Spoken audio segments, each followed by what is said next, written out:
The Grand Council Chamber was the most beautiful place in the known galaxy. It floated in the heart of a purple and gold nebula, built from crystal that had taken 1,000 years to grow. Light from distant stars passed through its walls and created rainbows that danced across the floor.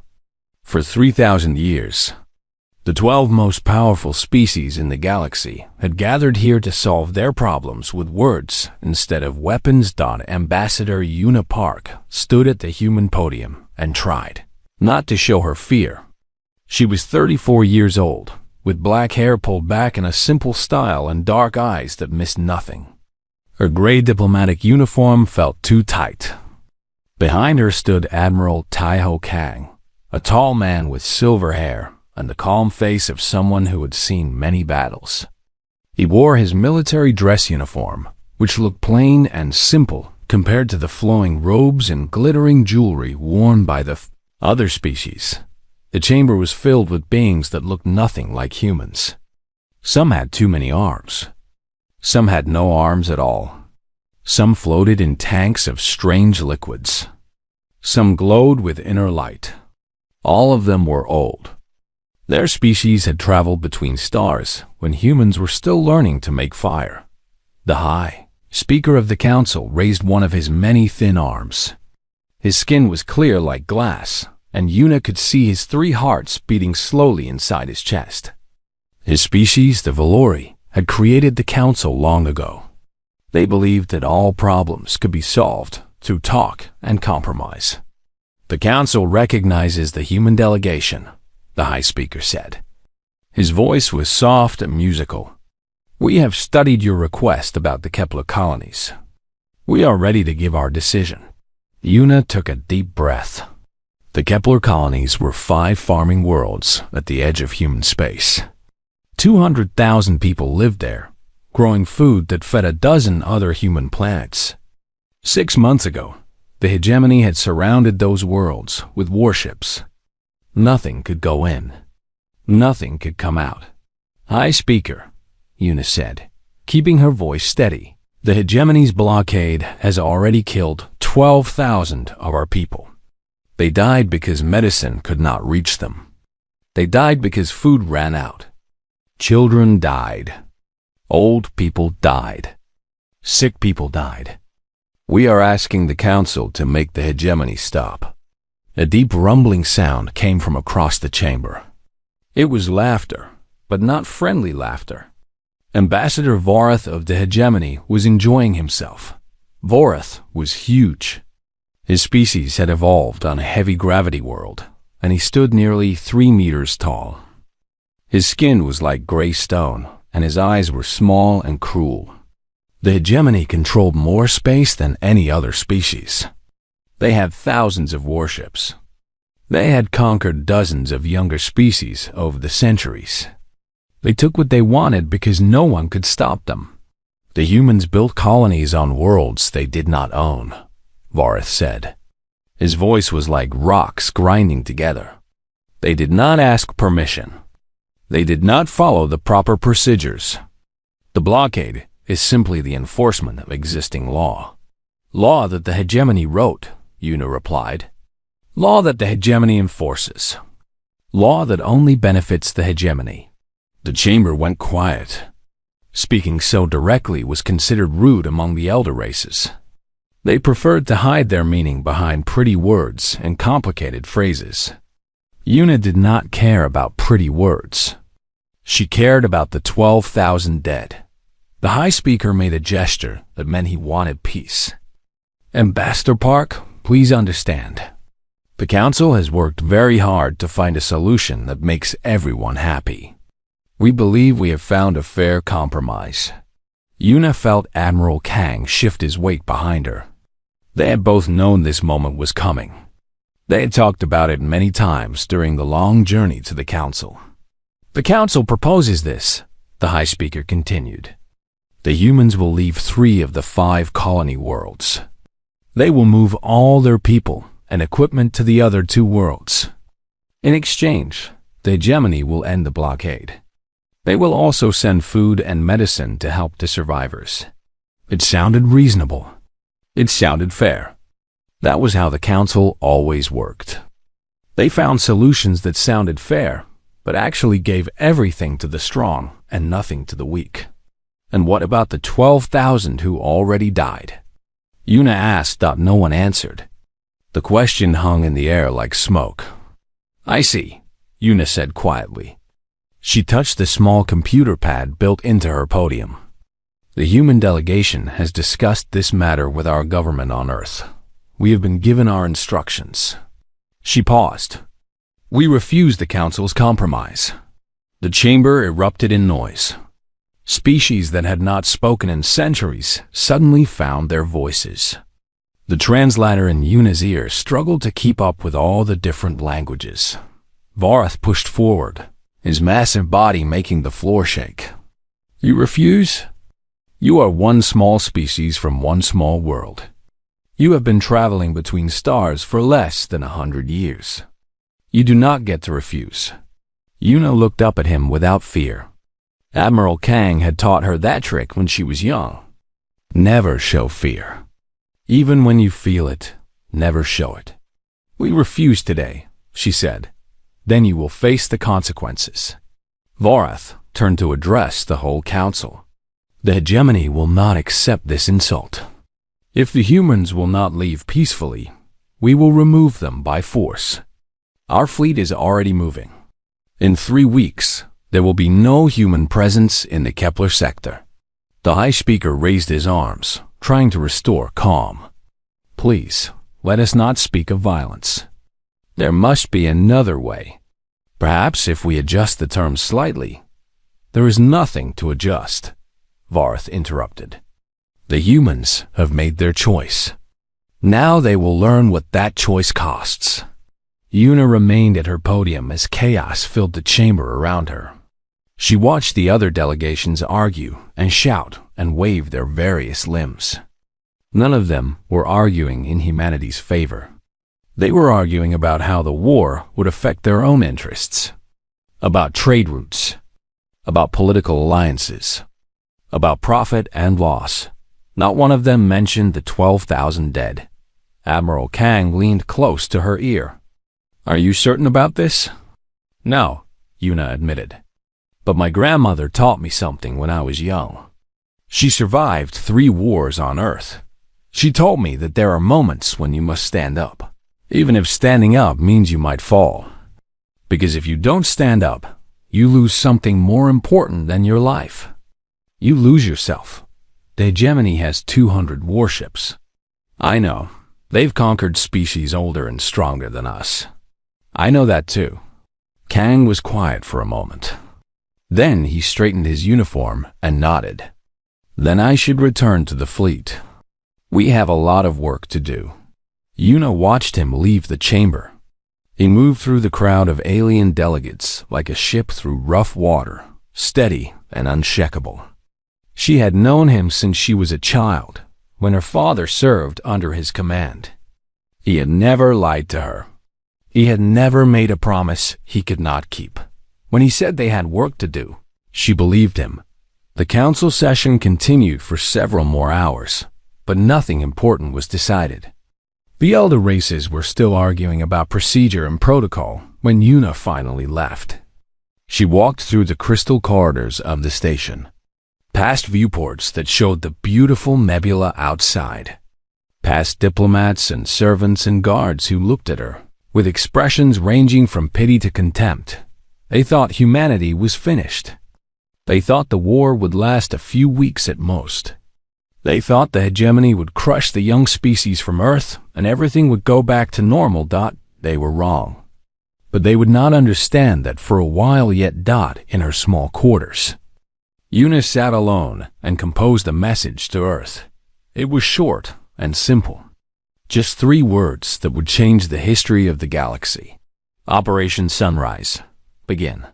Then she poured herself a cup of tea and waited for the war to start. Admiral Taiho Kang stood in the command center of the battleship Earth's Pride and watched the fleet gather. Through the massive view screen, he could see ships arriving from every corner of human space. Destroyers and cruisers and carriers, their hulls painted dark gray to blend with the void. They came from Earth and Mars and the colony worlds, from hidden shipyards and asteroid belts and secret bases in dead star systems. For 60 years, humanity had been building this fleet in secret. For 60 years, they had prepared for a war they hoped would never come. Kang remembered the day humanity first met the elder races. He had been a young officer then, barely 20 years old, serving on one of the first ships to travel beyond the solar system. They had found the relay station that connected to the galactic communication network, and suddenly they were not alone anymore. The excitement had been incredible. Millions of people had celebrated in the streets. Scientists talked about sharing knowledge with ancient civilizations. Politicians talked about joining a community of peaceful species. Everyone believed that the galaxy would welcome humanity with open arms. The truth had been different. The elder races looked at humanity and saw only a primitive species from a small planet. They saw potential workers, potential servants, potential customers. They did not see equals. They did not see friends. The council had rules for young species. They could trade, but only for goods the elder races did not want. They could settle worlds, but only worlds the elder races did not claim. They could speak, but no one had to listen. Kang had watched humanity struggle under these rules for decades. He had watched human colonies starve because trade agreements favored elder species. He had watched human ships attacked by pirates that the council refused to pursue. He had watched human leaders bow and scrape and beg for scraps from the galactic table. And slowly, quietly, he had watched humanity prepare. The door to the command center opened, and a young officer entered. Lieutenant Commander Minho Yoon was Kang's aide, a brilliant tactician who had graduated first in his class at the military academy. He carried a data tablet and wore the worried expression that had become common among the younger officers. "Admiral, the final fleet counts are in," Minho said. 812 combat vessels, 200 support ships, total crew complement of 320,000. Kang nodded. "And the Hegemony? Their forward fleet is 200 capital ships. Each one is 5 times the size of our largest vessel. Their weapons have greater range and more power. Their shields are stronger. Their faster than light drives are more advanced. You've been studying the tactical reports." "Yes, sir." Minho hesitated.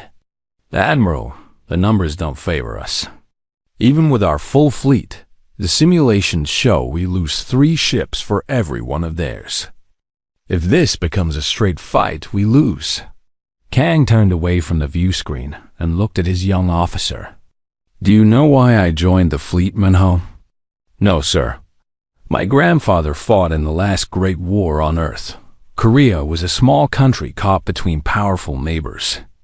Everyone told us to compromise, to accept, to survive by bending to stronger powers. My grandfather refused. He fought for years in terrible conditions against enemies with better weapons and more soldiers. When I asked him why, he said something I've never forgotten." Kang walked to a display case on the wall. Inside was an old rifle, rusty and worn, with a wooden stock that had been cracked and repaired many times. "This was his rifle," Kang said. "He carried it through 3 years of war. He told me that the weapon doesn't matter. The numbers don't matter. What matters is whether you're willing to fight for something more important than your own life. The Hegemony has never fought an enemy like that. They've conquered species that valued survival above all else. They've crushed civilizations that would rather surrender than die." He turned back to Minho. "Humanity is different. We've been fighting each other for thousands of years. We've learned that some things are worth dying for. The Hegemony doesn't understand that. It's their weakness, and we're going to exploit it." The communication panel chimed, and a face appeared on the screen. It was Captain Ji-Won Lee, commander of the destroyer Hansen. She was a small woman with short hair and sharp eyes that seemed to notice everything. "Admiral, the Wolfpacks are in position," she reported. 30 squadrons spread across the projected Hegemony supply routes. "We're ready to begin harassment operations on your order." "Good. Remember, G1, your job isn't to win battles. Your job is to make them bleed. Hit their supply ships. Destroy their fuel depots. Attack their communication relays. Make them afraid to move without looking over their shoulder." G1 smiled. It was not a pleasant smile. "Understood, Admiral." "The wolves are hungry." The screen went dark, and Kang turned back to the view screen. More ships were arriving every hour. They were smaller than Hegemony vessels, yes. Less powerful, yes. But they were fast, and they were many. And they were crewed by people who had nothing left to lose. The door opened again, and this time it was someone Kang had not expected. Elder Cerise of the Luminari delegation floated into the room, her translucent body glowing with soft blue light. The Luminari were one of the few elder species who had shown humanity any kindness over the years. "Admiral Kang," she said, her voice like wind chimes. "I came to warn you. The Council has voted to remain neutral in the coming conflict. They will not help you, but they will not help the Hegemony either. I expected nothing else. There is more." Cerise drifted closer, her light dimming with what might have been shame. "Some Council members are secretly providing intelligence to the Hegemony. They want this war to end quickly. They want things to return to normal." Kang felt anger rise in his chest, but he kept his face calm. "Thank you for telling me. Why are you helping us?" The Luminari was quiet for a long moment. When she spoke again, her voice was sad. "Long ago, my people were young like yours. We were curious and bold and full of fire. Then we met the elder races. They told us to compromise, to fit in, to accept our place in the order of things. We listened. We bent. And slowly, over centuries, we forgot who we were." Her light flickered. "I watch humanity now, and I see what we used to be. I don't want you to make our mistake." "We won't," Kang said. "No." Cerise moved toward the door. "I don't think you will. That's what terrifies the Council more than anything else." After she left, Kang stood alone in the command center for a long time. He thought about his grandfather and the old rifle in the case. He thought about the 12,000 dead in the Kepler colonies. He thought about his own children, grown now with families of their own, waiting on Earth for news of the war. Then he sat down in his command chair and opened a channel to the entire fleet. "This is Admiral Kang. In 6 hours, we begin Operation Sunrise. Many of you will not survive the coming months. I won't lie to you about that. The Hegemony is powerful. They have more ships, bigger weapons, thousands of years of experience. By every measure that matters to them, they should win this war easily." He paused, letting his words sink in. "But they don't know us. They've never fought a species that would rather die than kneel. They've never faced an enemy that treats every battle as personal. They think this war will be quick and easy. They think we'll surrender when the cost becomes too high." His voice hardened. "We're going to teach them otherwise. We're going to make them pay for every system, every planet, every rock in space. And when it's over, win or lose, the galaxy will know that humanity is not a species to be bullied. Not now, not ever." He closed the channel and looked at the stars. Somewhere out there, the Hegemony fleet was moving toward human space. Confident in their victory. They had no idea what was coming. The Hegemony fleet arrived in human space like a storm rolling across the sky. 200 massive warships, each one a mountain of metal and weapons, moved in perfect formation through the darkness between stars. Admiral Vorath stood on the command deck of his flagship, the Crushing Hand, and smiled with satisfaction. This would be easy. The humans had refused to compromise, and now they would pay the price. In a few weeks, their colonies would be burning. In a few months, their homeworld would surrender. The council would shake their heads sadly and talk about how the young species should have listened to wiser voices. And the hegemony would add another footnote to history.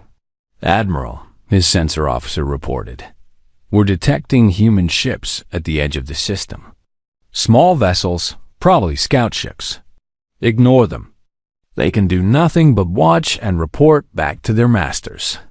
Vorath settled into his command chair, which had been built to support his massive weight. "Signal the fleet. We proceed to the first colony world." Standard conquest formation. The fleet moved forward, engines burning bright against the void. They had traveled this path many times before, against many different species. The pattern was always the same. Show overwhelming force. Destroy any resistance. Accept surrender. Move on to the next target. But as the hours passed, strange reports began arriving from across the fleet. "Admiral, the supply ship Endless Bounty has stopped responding." Vorath frowned. "Engine failure?" "Unknown, sir." "We're also losing contact with the fuel tanker Prosperity's Gift." Before Vorath could respond, more reports flooded in. A communication relay had gone silent. A scout ship had vanished. Another supply vessel was sending a distress signal that cut off mid-transmission. "What is happening?" Vorath demanded that the answer came from the tactical display. Small human ships were appearing throughout the fleet's formation, striking from ambush, then disappearing before the heavy hegemony weapons could target them. They weren't attacking the warships. They were attacking everything else. Supply ships, fuel tankers, communication relays, the thin threads that kept a fleet alive and connected.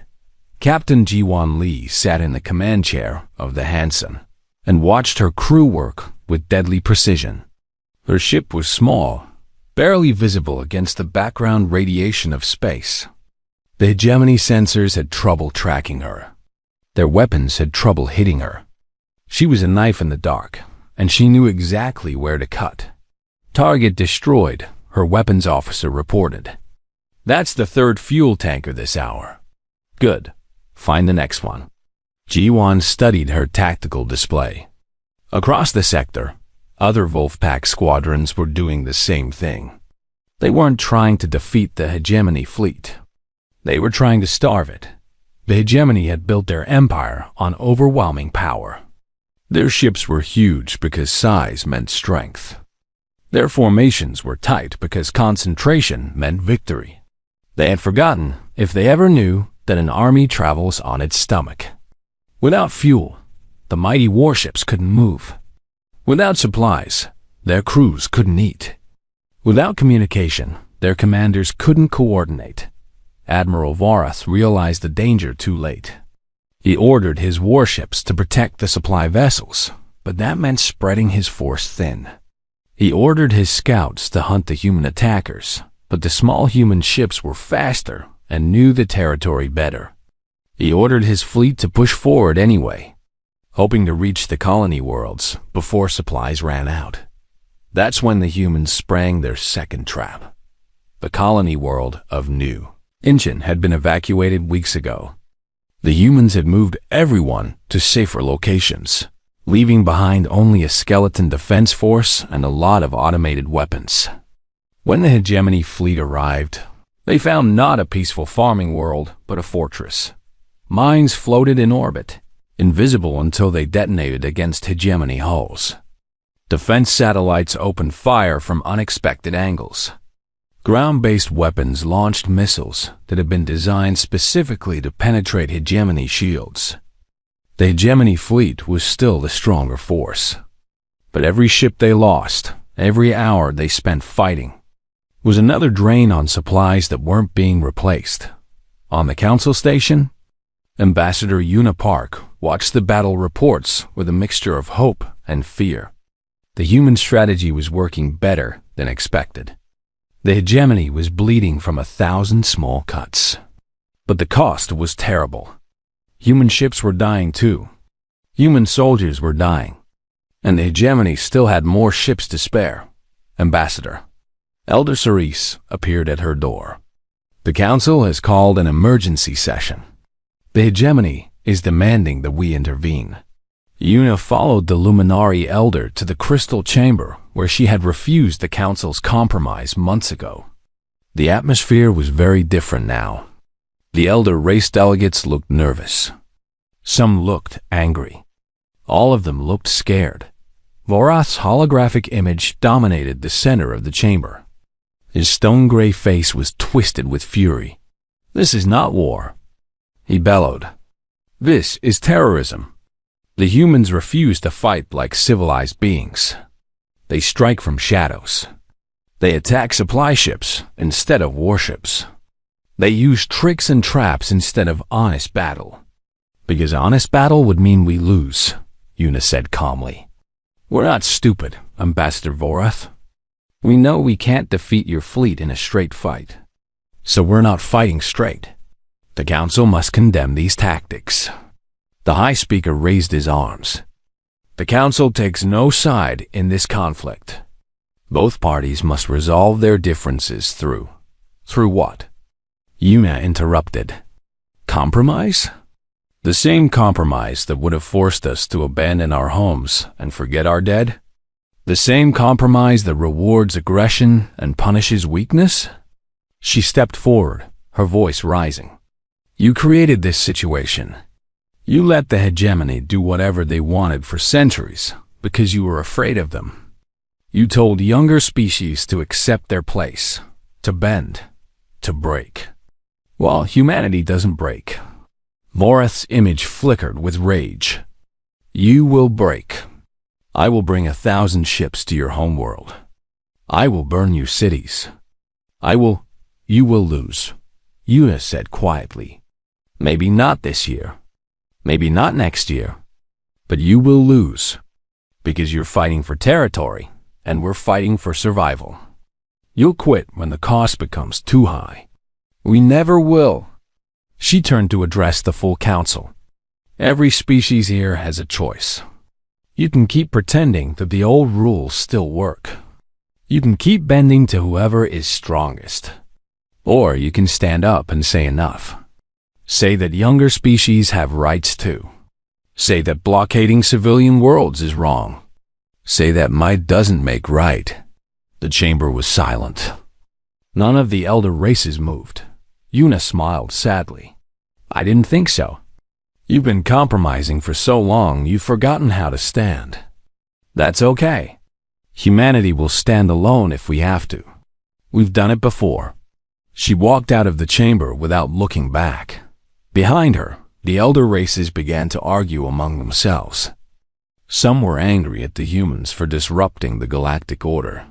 Some were secretly pleased to see the Hegemony struggling.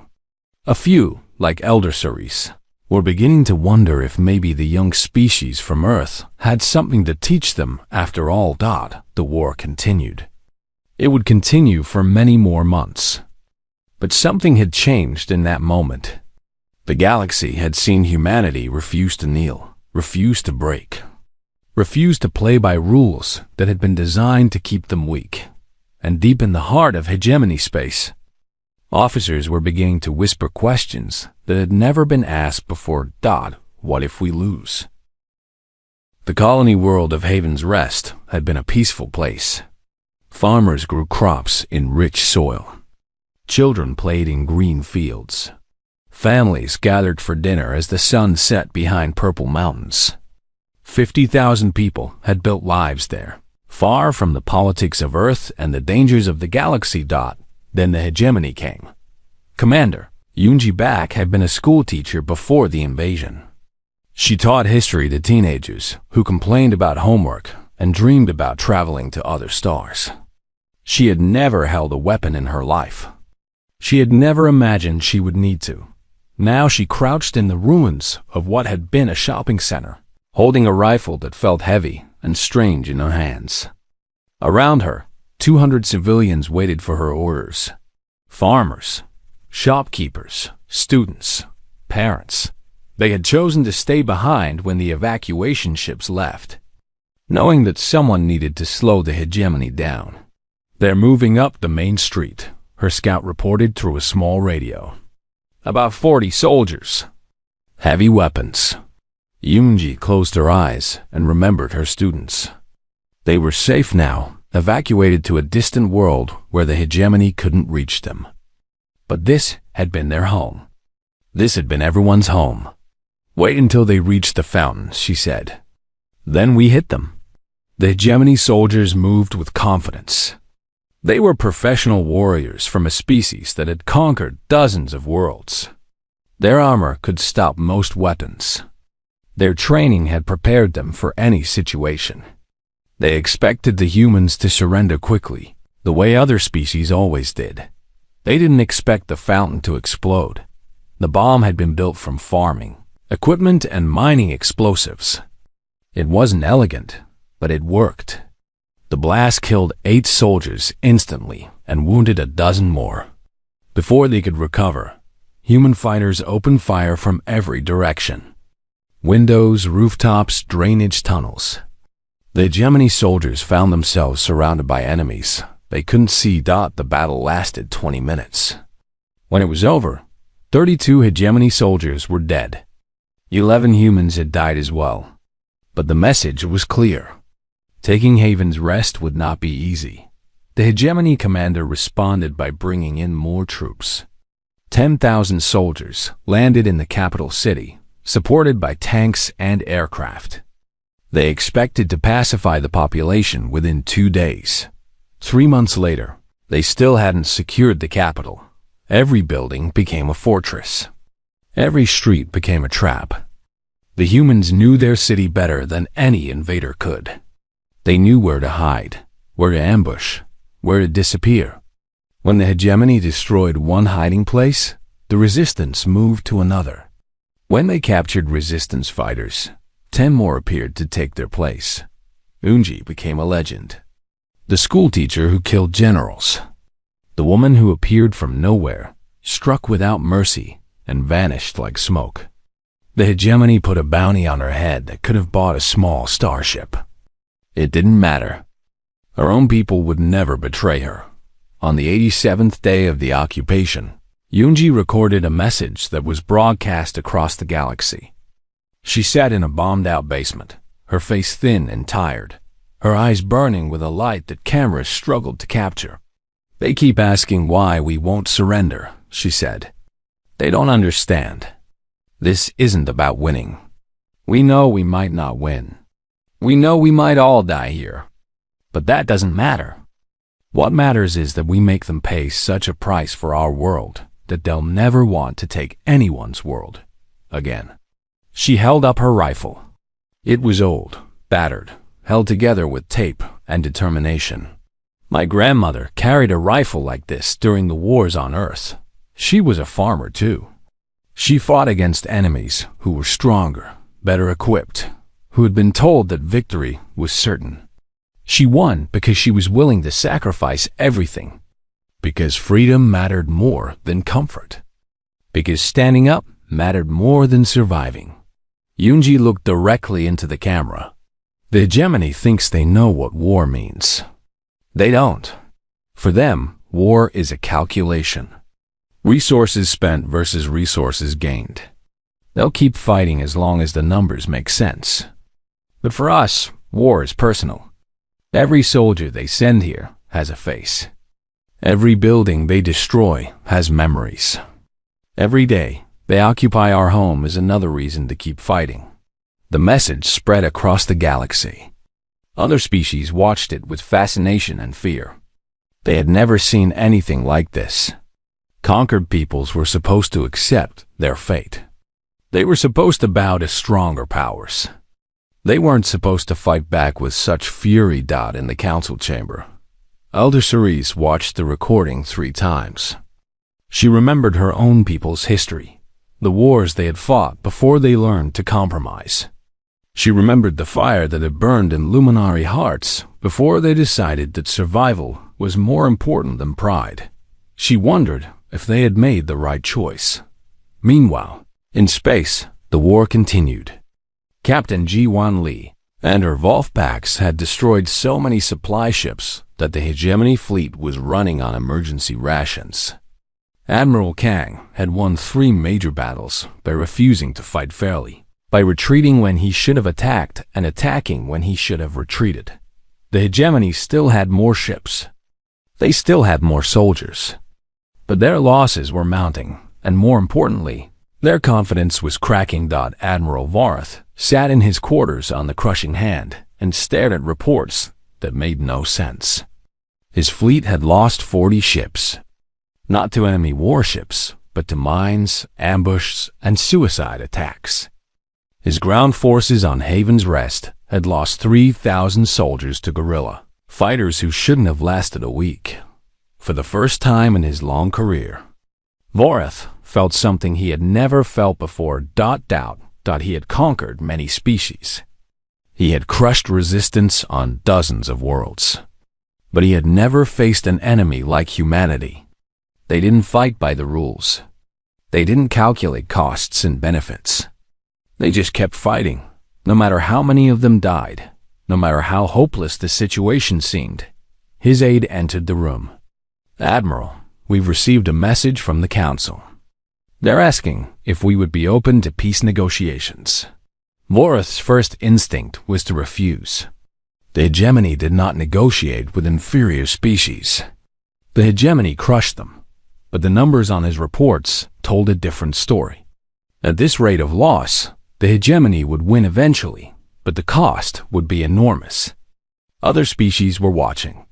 If the mighty Hegemony was bled dry by a young species from a single planet, what would that mean for their empire? What would that mean for the fear that had kept their conquests in line for centuries? "Tell them," Vorath said slowly, the words bitter in his mouth, "that we are willing to discuss terms." On Haven's Rest, Yunji Bak received the news in her basement headquarters. The war wasn't over, but the end was beginning. She looked at the people around her, the farmers and teachers and shopkeepers who had become soldiers. "We haven't won yet," she said. "But they're talking. They've never talked before. Not with any species they've conquered. Not once in 1,000 years." She smiled, and for just a moment, she looked like the schoolteacher she had been before the world changed. "I think we're teaching them something new." The peace negotiations took place on a neutral station at the edge of Council space. Both sides came with warships hanging in the darkness outside, a reminder that fighting could resume at any moment. But everyone knew that neither side wanted to continue. The war had cost too much. Ambassador Yuna Park entered the negotiation chamber and found it very different from the grand crystal halls of the Council. This room was plain, practical, with a simple table in the center and chairs for both delegations. No flowing robes, no glittering decorations, just tired beings who had seen too much death. Admiral Vorath was not present. He had been recalled to Hegemony space in disgrace, his reputation destroyed by the long and bloody campaign. His replacement was a younger diplomat named Corvith, who sat with the stiff posture of someone who had learned hard lessons. "Ambassador Park," Corvith said, "I am authorized to discuss terms for ending the conflict." Yuna nodded and took her seat. Admiral Kang sat beside her, his face unreadable. Behind them stood Captain Ji-Wan Lee, now promoted to Commodore after her successful Wolfpack campaigns. Behind Ji-Wan stood Commander Yunji Bak, who had been brought from Haven's Rest to represent the colonists who had suffered most. "Before we discuss terms," Yuna said, "I want to be clear about something. We are not here to beg for mercy. We are not here to accept whatever scraps you offer. We are here because both sides want this war to end. That means both sides must be satisfied with the result." Corvith's expression flickered with something that might have been respect. "The Hegemony recognizes that this conflict has been different from our previous engagements.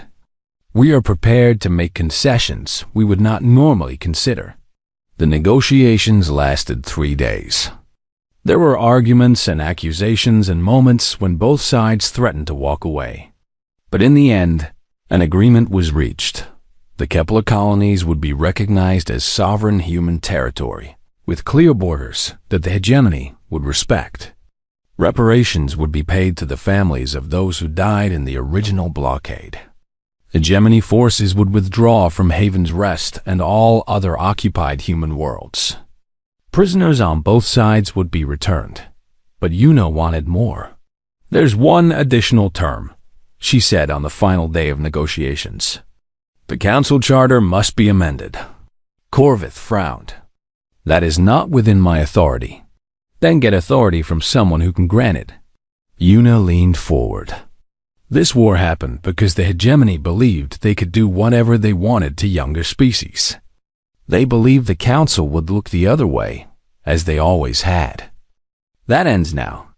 The Council was called into emergency session.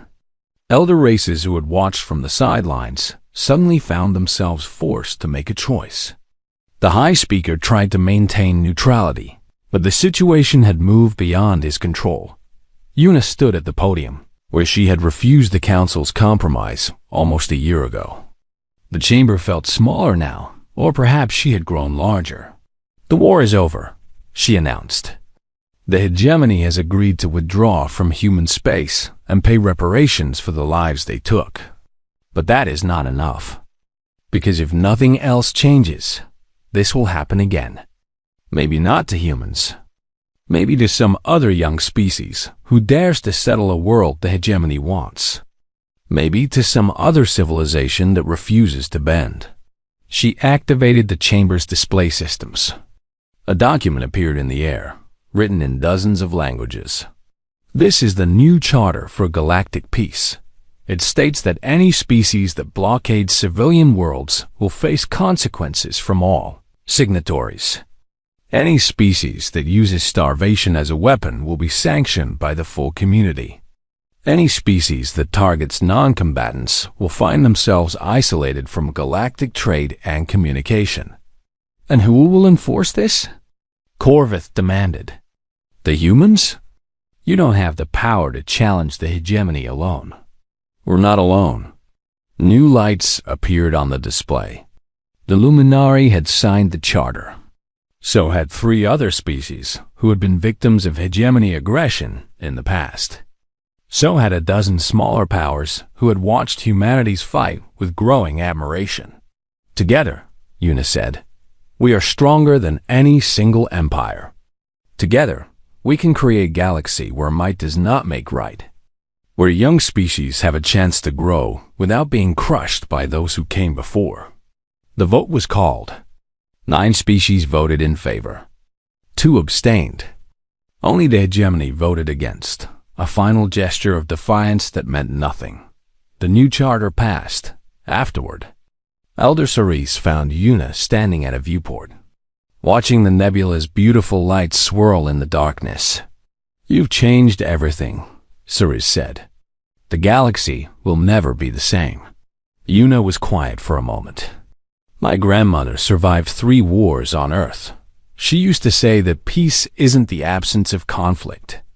It's the presence of justice. The old peace wasn't peace at all. It was just quiet oppression, with the strong taking from the weak because no one would stop them. Do you believe the new peace will be better? I believe we have a chance now. That's all anyone can ask for." Una turned to face the Luminari Elder. "The Hegemony will try to rebuild their power. Other species will test the new rules. There will be more conflicts, more wars, more suffering. But at least now there's a structure that values everyone, not just the powerful." Cerise's light brightened. "When my people were young, we had fire like yours. We lost it when we learned to compromise too much. I had forgotten what it looked like. Maybe you can find it again. Perhaps." Cerise drifted toward the door. "Or perhaps we can learn from those who never lost it." On Haven's Rest, the Hegemony occupation forces were leaving. Commander Yunji Bak stood in the ruins of the capital city and watched their ships rise into the sky. Behind her, the survivors were already beginning to rebuild. They cleared rubble and planted gardens and started to imagine a future they had thought was impossible. A young woman approached her. She had been one of Yoonji's students before the war. "Commander, I wanted to ask you something." "I'm not a commander anymore," Yoonji said. "The war is over. I'm just a teacher. You'll always be commander to us." The young woman hesitated. "Do you think it was worth it?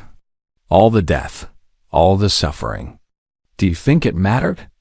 Yoonji looked at the sky where the Hegemony ships were disappearing. "My grandmother used to tell me stories about the old days on Earth. She said that freedom is never free. Someone always has to pay for it. Someone always has to stand up and say no, even when standing up might mean falling down." She turned to her former student. 200,000 of us died in this war. I think about them every day. I'll think about them for the rest of my life. But because of what they sacrificed, no one will ever be able to do this to humanity again. No one will ever blockade our worlds and starve our children. No one will ever think we're weak enough to push around. She put her hand on the young woman's shoulder. "So yes, it was worth it. It was terrible and painful, and I wish it had never happened. But it was worth it." Across the galaxy, on Earth itself, Admiral Taiho Kang attended a memorial service for those who had died. 300,000 names were read aloud, each one a life that had ended too soon. Farmers and soldiers, teachers and engineers, young and old. All of them had given everything so that humanity could stand among the stars with pride. Kang thought about his grandfather's old rifle, still in its display case on his flagship. He thought about the generations of humans who had fought and died for freedom, never knowing that their descendants would carry that same spirit to the stars. The galaxy had learned something about humanity. They were not peaceful by nature. They were peaceful by choice. And when that choice was taken from them, when they were pushed too far, they became something the universe had rarely seen. They became warriors who would not break. As the memorial service ended and people began to drift away, Kang remained standing before the wall of names. A young officer approached him. "Admiral, the Council has sent a formal invitation. They want humanity to take a permanent seat among the 12 great powers." Kang smiled. It was a tired smile, the smile of a man who had seen too much war. But there was satisfaction in it too. "Tell them we accept.